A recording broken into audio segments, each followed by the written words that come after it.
പെരിങ്ങോട്ടുകര ദേവസ്ഥാനം ദക്ഷിണാമൂർത്തി അന്താരാഷ്ട്ര സംഗീത നൃത്തോത്സവത്തോടനുബന്ധിച്ച് സംഗീത മണ്ഡപത്തിൽ 11-ാം ദിവസം എറണാകുളം ജി അക്ഷയ, അർജുൻ ഗിരിജൻ, നെച്ചൂർ രതീശൻ എന്നിവർ സംഗീത കച്ചേരി അവതരിപ്പിച്ചു.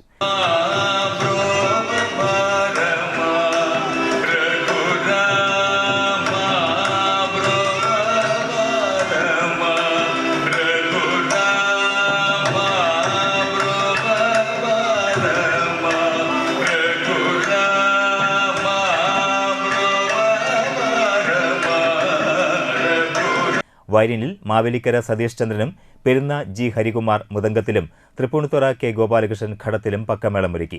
കൃഷ്ണ സുധീഷും പുണ്യ വി എസും അവതരിപ്പിച്ച യോഗ നടനം വേറിട്ട അനുഭവം പകർന്നു. തൃശൂർ ഭാവയാമി കലാക്ഷേത്രത്തിലെ നിഷ ഭാവയാമി അവതരിപ്പിച്ച മോഹിനിയാട്ടവും മനോജ് കുമാറും നിഷ മനോജ് കുമാറും അവതരിപ്പിച്ച ഭരതനാട്യവും ദശപുഷ്പം ജൂനിയർ ടീമും മുളങ്കുന്നത്തുകാവ് പൂർണ്ണേന്ദു ടീമും അവതരിപ്പിച്ച തിരുവാതിരക്കളിയും അരങ്ങേറി.